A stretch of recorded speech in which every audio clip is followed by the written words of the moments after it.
Mengejutkan, terungkap 4 fakta baru kasus Syekh Ali Jaber. Fakta pertama, anak penikamnya lahir, Syekh Ali Jaber, beri selamat, didoakan jadi penghafal Al-Quran. Fakta kedua, pengacara Alvin Andrian, kami siap buka kasus ini dengan terang benderang. Fakta ketiga, pengacara penusuk Syekh Ali Jaber sebut ada rekam medik kejiwaan. Fakta keempat, ibu menangis saat peluk Alvin penusuk Syekh Ali Jaber minta maaf. Fakta terakhir, Menteri Agama Fahrul Razi positif COVID-19. Semoga tobat tidak memusuhi Islam lagi. Kita mulai dari fakta yang pertama. Pengacara Alvin Andrian bongkar, kami siap buka kasus ini dengan terang benderang. Kerja cepat penyidik Polresta Bandar Lampung patut diacungi jempol. Polisi telah merampungkan pemeriksaan dan melimpahkan berkas kasus penusukan Syekh Ali Jaber ke Kejaksaan Negeri Kejari, Lampung, Senin 21 September. Ya, hari ini kita limpahkan berkas. Sekarang tinggal lihat dari pemeriksaan jaksa, kata Kasat Reskrim Polresta Bandar Lampung Kompol Reski Maulana. Reski menuturkan, pihaknya juga telah meminta keterangan dari Yayat Rohayati, ibu Alvin Andrian, yang merupakan tersangka penusuk Syekh Ali Jaber. Ibu tersangka juga sudah dimintai keterangan, kata Reski, seperti dilansir dari Radar Lampung. Yayat Rohayati terlihat keluar dari ruang penyidik. Wanita yang mengenakan baju biru ini tampak terseduh-seduh. Ia didampingi keluarga. Namun Yayat Rohayati tidak mengucapkan sepatah kata pun kepada awak media. Tak lama, menyusul Alvin yang dikawal penyidik, seketika Yayat memeluk sang anak. Tangisnya pecah. Kuasa hukum Alvin Andriansyah yang ikut mendampingi kliennya mengatakan, pihaknya sudah sepakat dengan penyidik untuk membuka kasus tersebut secara terang benderang. Kami, mewakili keluarga tersangka, sudah mencapai kesepakatan yang penting dengan penyidik, yakni membuka kasus ini dengan terang benderang, kata Ardiansyah. Pengacara dari kantor Ardiansyah and Partner ini mengungkapkan, pihaknya membuka diri kepada pihak manapun yang ingin mengetahui lebih dalam kasus tersebut, terutama motif sebenarnya dari Alvin. Dengan begitu tidak terjadi kesimpang siuran seperti informasi yang beredar, tegasnya. Ardiansyah juga menyatakan ada surat resmi atau rekam medik dari klinik di Pesawaran tempat Alvin pernah diperiksa kejiwaannya. Nanti ada ahli yang akan menilai bagaimana Alvin sebenarnya, karena ini porsi mereka. Mengenai dia pernah berobat di sana, betul ada, rekam mediknya belum bisa dipaparkan. Dia diantar oleh pamannya tahun 2016. Reaksinya memberontak dan dibawa ke klinik, urainya. Lebih lanjut, Andriansyah mengatakan, kondisi Alvin saat ini cukup stabil. Alvin menyampaikan permintaan maaf kepada Syekh Ali Jaber. Kondisinya stabil. Tadi saya sudah bicara sedikit. Dia mengungkapkan permintaan maaf dan terima kasih atas doa yang dihaturkan agar ke depan menjadi orang yang lebih baik lagi, tandasnya. Fakta kedua, anak penikamnya lahir, Syekh Ali Jaber, beri selamat, didoakan menjadi penghafal Al-Quran. Beberapa hari lalu, publik digegerkan dengan aksi penikaman yang dilakukan seorang pemuda bernama Alvin Andrian terhadap ulama Syekh Ali Jaber saat mengisi acara di Lampung.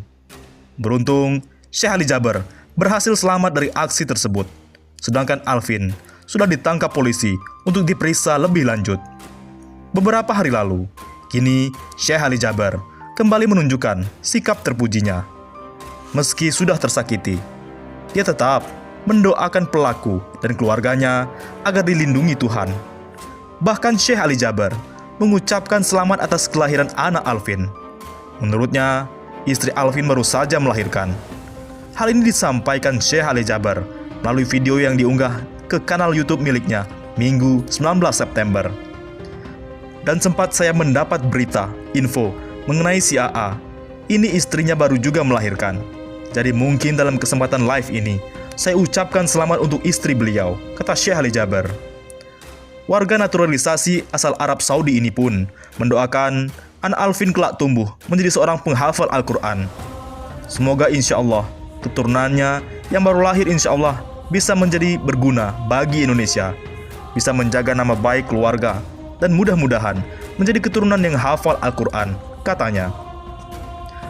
Lebih lanjut, Syekh Ali Jaber juga mendoakan Alvin agar segera sembuh dari luka yang dialaminya akibat diamuk massa. Syekh Ali Jaber juga meminta maaf karena tak bisa menyelamatkan Alvin secara penuh saat peristiwa terjadi. Fakta ketiga, cerita Syekh Ali Jaber berdakwah di Papua disambut wakil kepala gereja. Syekh Ali Jaber beberapa tahun berdakwah di Indonesia. Ali Jaber mengaku semua provinsi yang ada di Indonesia telah dikunjunginya untuk berdakwah, termasuk Papua. Wilayah yang sudah dikunjunginya yakni Kabupaten Tolikara, Papua. Ali Jaber menceritakan saat baru tiba di Tolikara, dia disambut oleh wakil kepala gereja setempat. Berdakwah di Papua sudah, bahkan saya sampai ke Tolikara. Pas saya sudah di sana, alhamdulillah, disambut oleh kepala adat, disambut oleh wakil kepala gereja yang ada di sana, sama juga Pak Bupatinya. Ada juga dari aparat TNI Polri, termasuk Pak Wakapolda. Waktu itu, Pak Paulus atau Waterpau, sambil beliau menunjukkan di HP beliau, "Ini saya ikut ceramah antum. Saya simpan semua ceramah-ceramah itu, saya suka," ujar Ali Jaber dalam program Blak-Blakan yang tayang di detik.com Senin 21 September. Selain itu, Ali Jaber mengatakan, sambutan hangat juga datang dari warga Papua, baik itu dari masyarakat Muslim dan non-Muslim. Alhamdulillah, sambutan yang luar biasa. Muslim dan non-Muslim, saya disambut dengan baik, katanya. Lebih lanjut, Ali Jaber berujar, sebelum berangkat ke Papua, dirinya terlebih dahulu mempelajari budaya Papua. Salah satunya mengenai cara bersalaman khas masyarakat Papua, yakni kaunak. Sebelum saya ke sana, saya mempelajari budaya Papua, di antaranya yang menarik cara salaman orang Papua. Pas begitu saya ketemu, datang di Papua, mereka begini, bersalaman biasa menyodorkan tangan. Saya begini, memperagakan kaunak. Wih, jadi heboh. Saya ingin menenangkan hati orang, ucapnya. Ali Jaber mengatakan, tak ada salahnya menyesuaikan budaya dengan daerah yang dikunjungi. Dia juga mengaku, selama ini tidak pernah melihat orang lain dari latar belakang suku, agama, dan rasnya. Apa sih salahnya kalau kita menyesuaikan budaya mereka? Menenangkan hati mereka, kan itu sebenarnya prinsip Islam, rahmatan lil alamin. Tanpa memandang latar belakang, orang Papua, apa-apa agamanya, orang Indonesia, gimana sehari-hari. Saya pikir nggak ke sana. Cukup bagi saya, yang saya hadapi manusia dan orang Indonesia. Itu pandangan saya. Itu sudah cukup mulia bagi saya, katanya. Saya tidak pandang apa adatnya, apa agamanya, apa sehari-harinya. Saya nggak melihat latar belakang, dan ini bukan tugas saya. Tugas saya memberikan ketenangan kepada mereka, ucap Ali Jaber. Fakta terakhir, Menteri Agama positif COVID-19. Semoga tidak memusuhi Islam lagi. Menteri Agama Fahrul Razi dikabarkan terpapar penyakit COVID-19.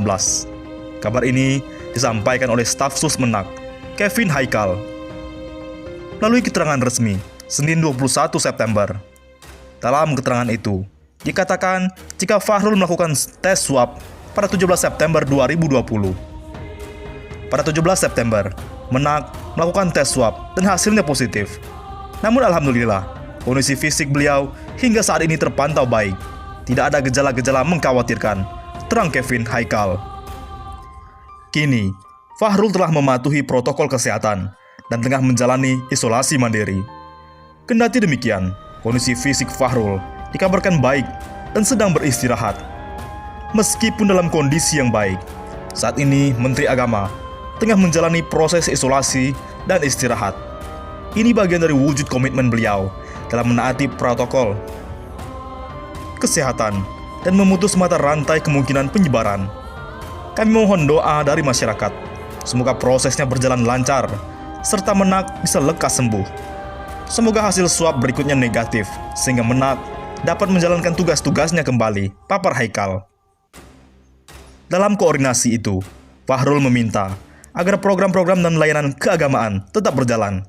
Koordinasi pun dilakukan Fahrul bersama tim melalui daring. Oleh karena itu, semoga Menteri Agama tobat tidak memusuhi Islam lagi. Menanggapi hal itu, Wasekjen DPP PA 212 Novel Bamukmin turut mendoakan kesembuhan Menak. Semoga beliau, Menteri Agama, diberikan kesehatan oleh Allah, kata Novel saat dihubungi pojok1.id Senin 21 September. Anak buah Habib Rizik ini lantas mengingatkan agar musibah yang menimpa Menteri Agama dijadikan sebagai pelajaran untuk tobat. Mengingat Menteri Agama Fahrul Razi akhir-akhir ini dinilai kerap memusuhi Islam dengan statement kontroversial itu. Semoga beliau untuk tobat tidak memusuhi Islam lagi. Bagaimana menurut pendapat Anda?